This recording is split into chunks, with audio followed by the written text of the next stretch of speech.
Good evening. Welcome to the General Purposes Committee of Gloucester City Council. Item 1 is apologies. I understand we've got apologies from Andy Lewis, but there's no substitute. No. Okay, that's fine. Declarations of interest. I don't think there's any declarations of interest. Anybody needs to declare? No. The minutes of the meeting on the 7th of November 2024. Are you happy that they're true and accurate record? Yep, okay, I'll sign them.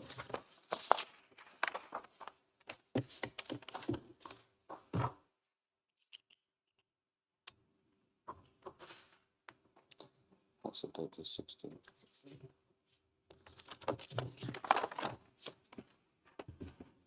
Item 4 is public question time. There's nobody given any notice of that. And item 5 is petitions and deputations. Nobody's given any notice of those. So we'll now move on to constitutional changes. This is contract rules, and I understand the managing director is going to present this report. It's in your name. I'm going to buck pass straight to the head of finance. Good evening, Chair and members. Essentially, the changes in this report are requirements that are coming through because following the withdrawal of the UK from the European Union, at that time there were 4 sets of public procurement legislation in place. The Conservative government then pulled together the new Procurement Act in 2023, which brought those 4 pieces of legislation into one Procurement Act, and gave the opportunity to redefine and simplify the procurement processes for the public sector as a whole. And it's the biggest change in UK public procurement since 2015. What this means is that the way the council procures goods, services and works is going to change by statute from the 24th of February 2025, or this year. And to reflect this, these changes to the actual Procurement Act and the procurement rules, we have to update as a council the contract rules to reflect and bring them in line with the new Act.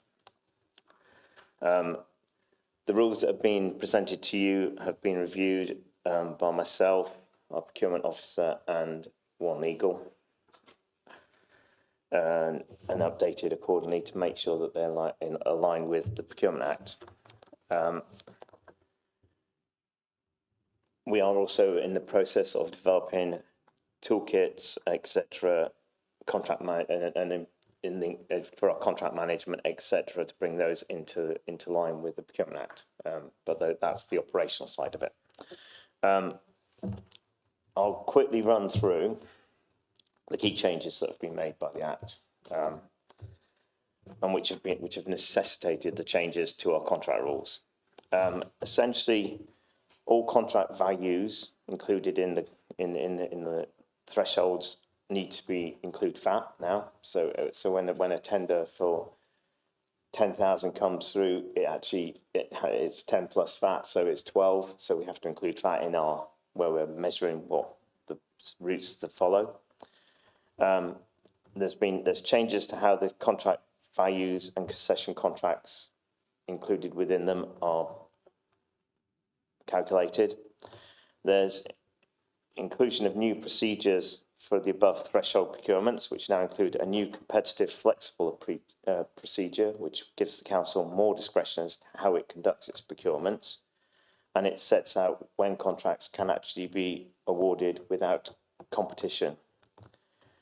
There's a new conflicts of interest procedure, which has been introduced for above threshold procurements. And above threshold contracts have to be given to the most advantageous tender. This is a change from the most economic advantageous tender, meaning that the council can put more weight towards matters other than price or quality when assessing value for money, i.e. we can bring into play things like social value, wider social value. So there's added flexibility in the process. There's a duty to consider lots in order to reduce barriers for small and medium enterprises. There's the way we debrief or feedback to the tenderers has changed, and there's templates for the assessment summaries which have to be used. And there's a requirement to have, monitor and report on key performance indicators in contracts over 5 million that are awarded. In summary, those are the key changes in there. This report is just requesting that the changes are approved and that there's delegated authority to the section 151 in consultation with One Legal and procurement, the director of One Legal, in case there's any, to capture any minor legislative amendments that come through to the Procurement Act 2023 to expedite that process. What I don't understand is the logic about including VAT in the tender price, because almost any tender that you're looking here, you know, if you were offering, even if it was a £10,000 tender, you'd expect that company or that business to be VAT registered anyway, because you wouldn't necessarily give that sort of tender to somebody who's got no business acumen or experience beforehand. So I just wonder what was the logic behind the government doing that, and is there a logic why you've lifted the thresholds in this? Is that one that's being required by the government? I can't comment on the government's logic. I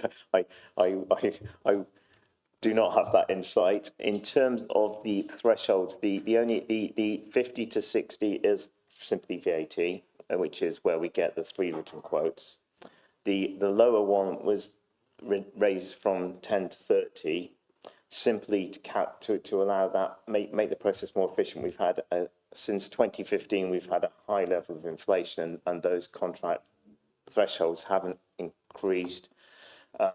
And what the numbers that are in there, the thresholds that are in there at the present, in the present draft, are aligned with those of Cheltenham. Okay, sorry. I've got one other question, and I'll ask. I've got Alistair's hand up. Okay. It talks about the tenders before the 2015 as being done under the old legislation, and they won't be updated. And some of those tenders might have 30 years operational experience, so we'd have to operate those under the old legislation until they timed out and issued new tenders, I assume. Things like our contract with Freedom Leisure will continue to be based on the old legislation. Am I correct in that? It's the only, and some that are in the process of being sorted where we've gone out to tender. I'm thinking of the outdoor market game, that would have to be under the old legislation. It's only ones after, was it February the 24th, that when we kick off the process, that would go under this new legislation and new procurement rules. Am I right? In terms of procurement rules, in terms of new procurements that are ongoing at the present moment, they will fall under the current rules of the council and the current legislation. In terms of procurements, you mentioned things like Freedom's procurement, the leisure procurement has concluded. The contract will be put in place.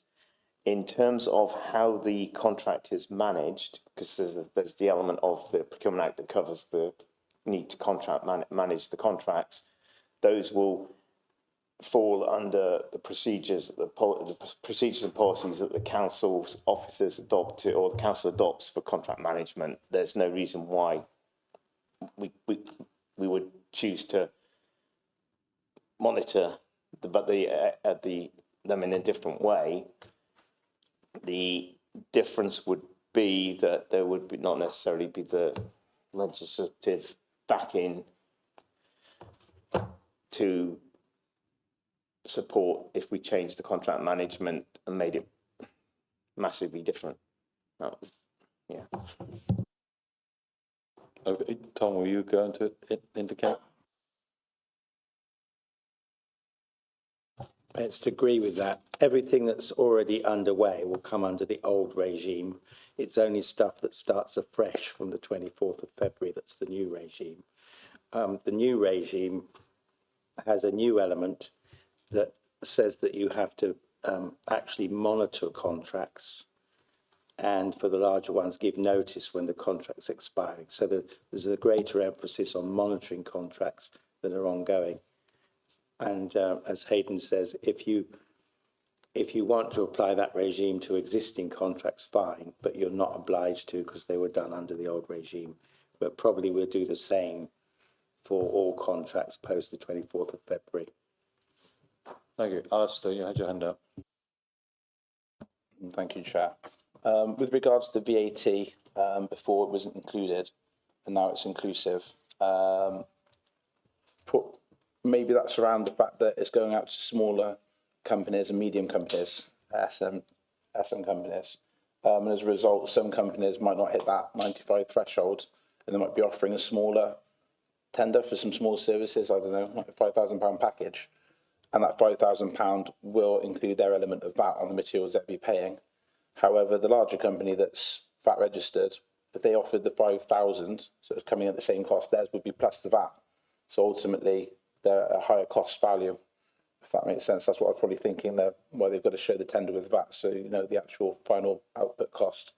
And then with regards to 25,000 value that's been tracked and gone to 30,000, it's a 30,000 including VAT, so technically it's still the same value because it's £5,000 or 25, which is a 20%.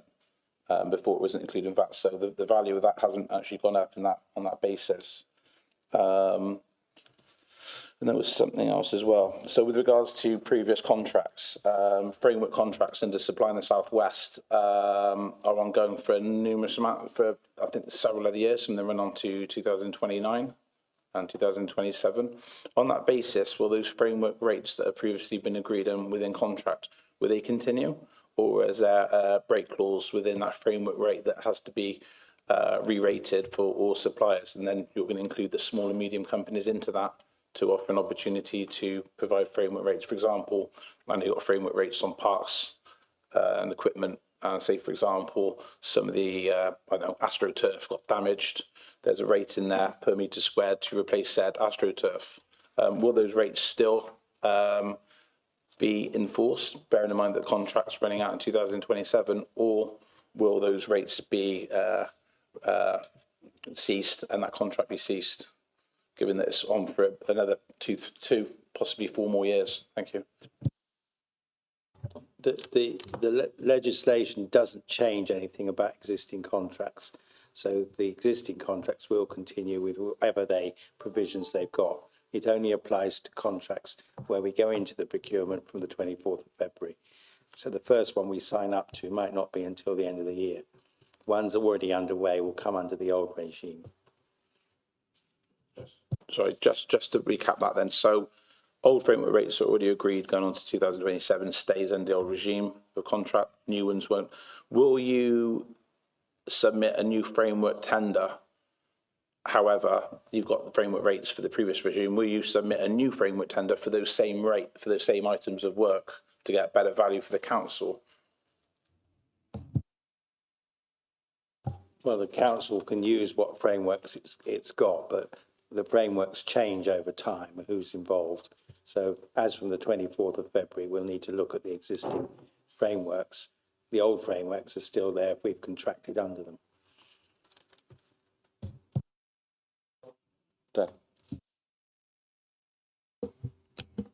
Thank you, Chair. There was a couple of questions that I had, and it seemed that one element was to encourage SMEs to be able to have an equal and fair opportunity to be able to bid for council contracts. And one of those elements was that they could bid in lots for different parts of the contracts. So I was wondering whether that lot fits in the table of the different contract values.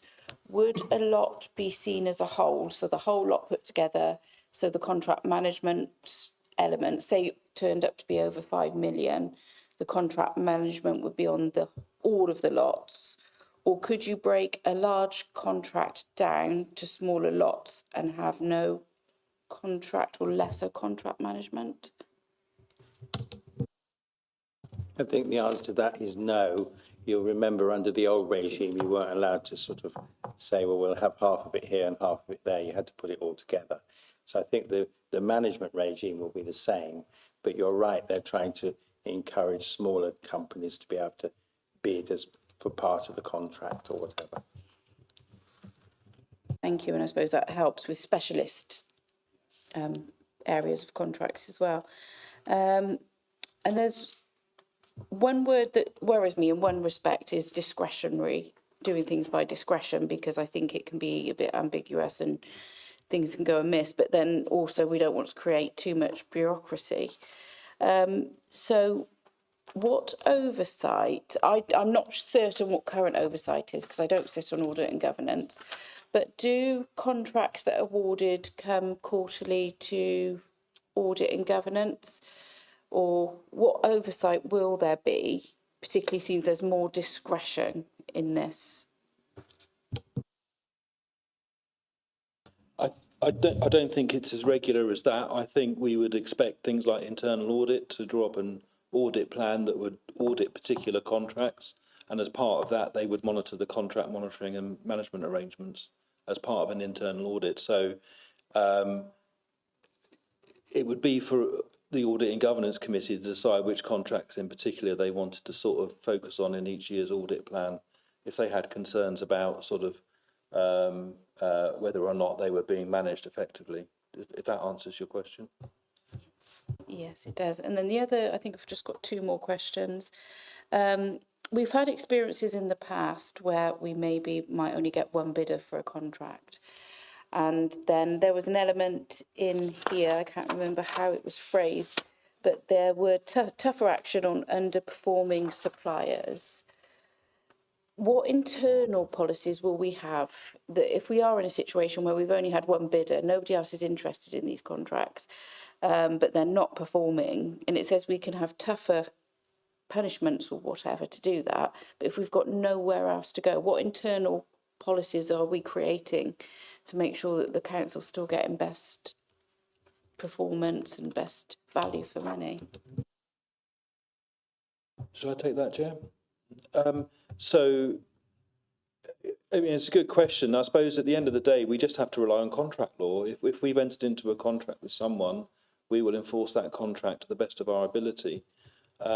If they walk away, if we find them in breach of a contract, then we have remedies that we can follow up to try and enforce them to honour the contract. But if they walk away from the contract and they have the ability to do so, we don't have a lot of options really. We just, we'll probably, it depend on the particular circumstances, but I imagine we just try and go out to the market and source it some other solution.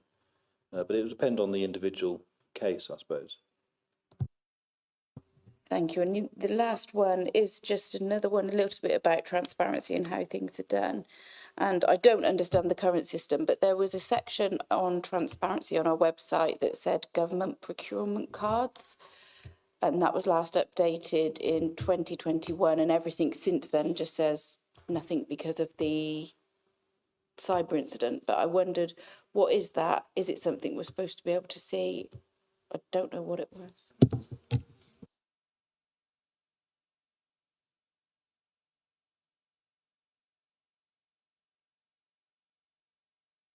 We're not sure we have any government procurement cards, which might be why we've stopped publishing it.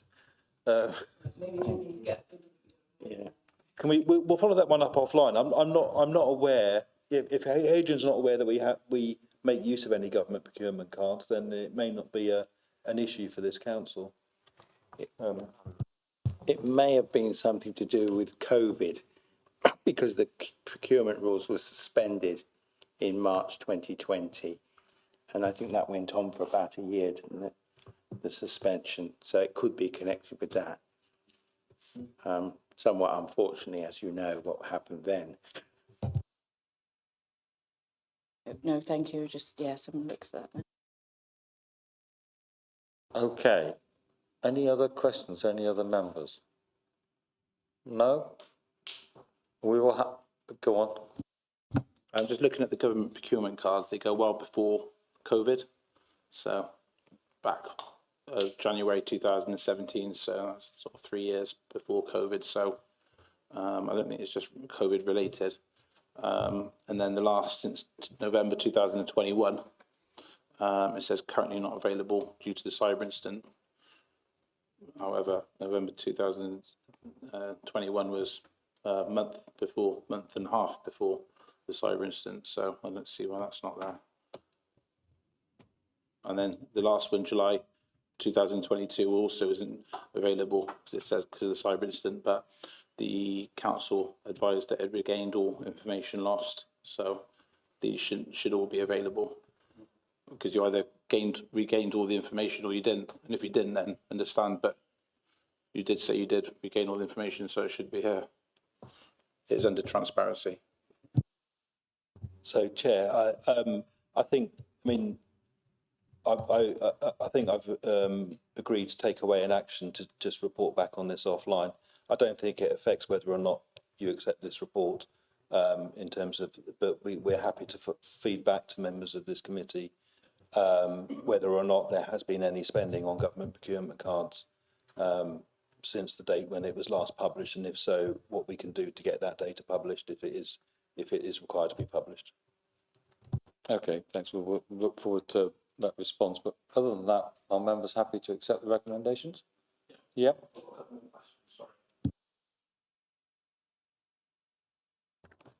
Yep. I note that the Constitution of the City Council under Article 30 of the current Constitution, Finance Contracts, Legal Matters, 13.02, states terms of values to be identified with regards to getting sign-off by the council solicitor. I noticed that's changed to the Director of One Legal. So question number one, why has that changed from council solicitor to Director of One Legal to oversee those tenders?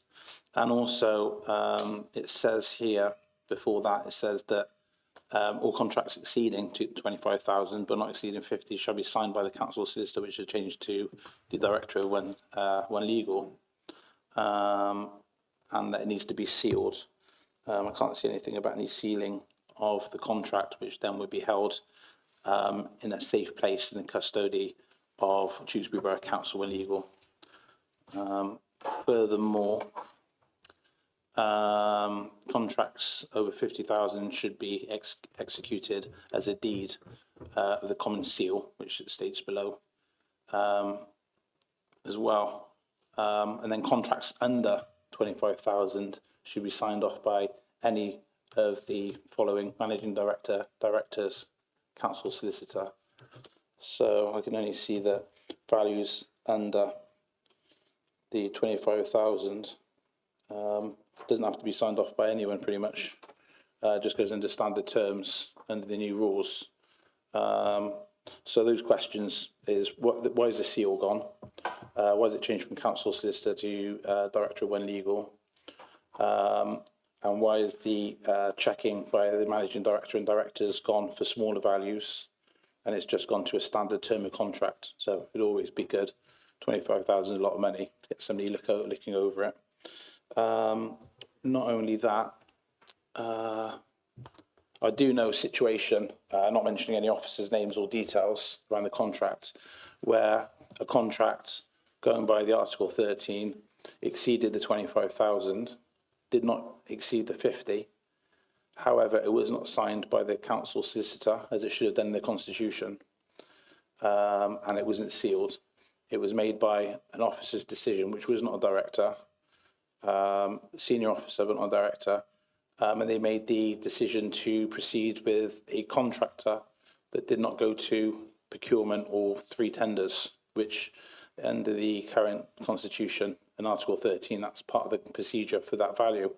What assurances are we going to have going forward that this won't happen again, and all contracts will follow this criteria and it won't go unseen?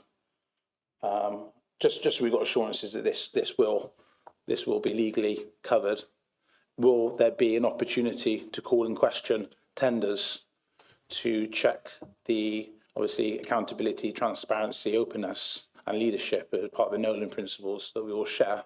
So as a result of that, will there be an opportunity to call in tenders that have gone through to review them as councillors to make sure said processes and legislation have been carried out based on the fact that it hasn't been in the past? Chair, I've lost track of some of those questions, so I'll do my best to answer them. The one about the replacement of the word council solicitor with the director of One Legal is because we've outsourced our legal service. So we now replace, whenever we change the constitution, we describe it as the director of One Legal is effectively the council solicitor. So that's the easy one of your questions to answer. We still have a seal. So, I mean, I've never seen the seal, but I'm told we still have a seal and we still seal contracts, and it's held in One Legal. So that's why I'm not allowed to see it, probably. But we do still seal contracts. So there's no, if your question was, have we lost the seal? We haven't lost the seal. It still exists, and we do still seal large value contracts. Does that answer one of your questions? It does, John. You're doing very well so far.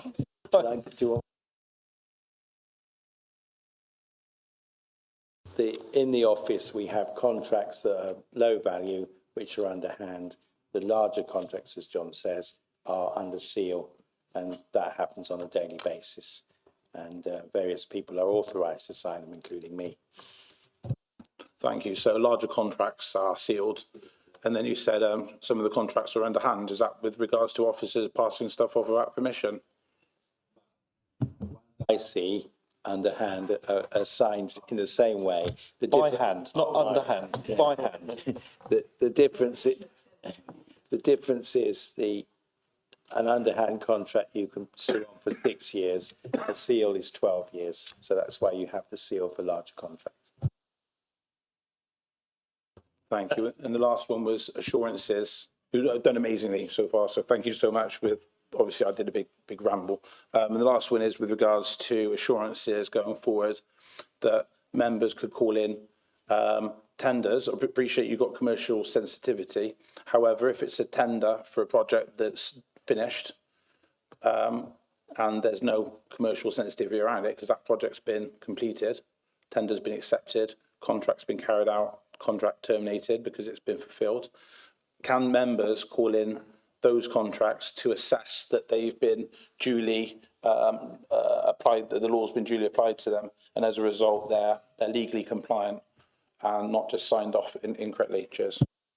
So if any members, or indeed any members of the public, have any concerns that any due process has not been followed by this council, their first action should be to report that under the whistleblowing policy to internal audit, who would carry out an investigation and report back to the Audit and Governance Committee if they feel there's been any financial impropriety or failure to follow due course. It's not for members to do that investigation. It's for members or members of the public to report those concerns to internal audit under the whistleblowing procedures, which are available on our website. I've got another question now. Go on. Without having oversight of any of these documents, how would anybody ever know whether something was being complied with or done to properly? I know you say internal audit do that. So what do? Do they just hand pick a few out and just? Well, I mean, Councillor Alistair Chambers appears to believe that he has information that gives him that cause for suspicion. So it would be if you had cause for concern in any particular way. I mean, how people might hear about financial impropriety can happen in a number of different ways. So obviously, you know, our duty is to protect the taxpayers' money at all times. So however you might find out about something, if you feel you have information that is that suggests that you don't think process has been followed, you should report it to the whistleblowing hotline. All right. I think we had a good set of questions. It's a technical subject matter, contract law, not the easiest thing to understand, but I did have a read of all the changes. we're happy to agree to the recommendations. Yep, okay. Well, thank you for turning up. That's the end of the meeting.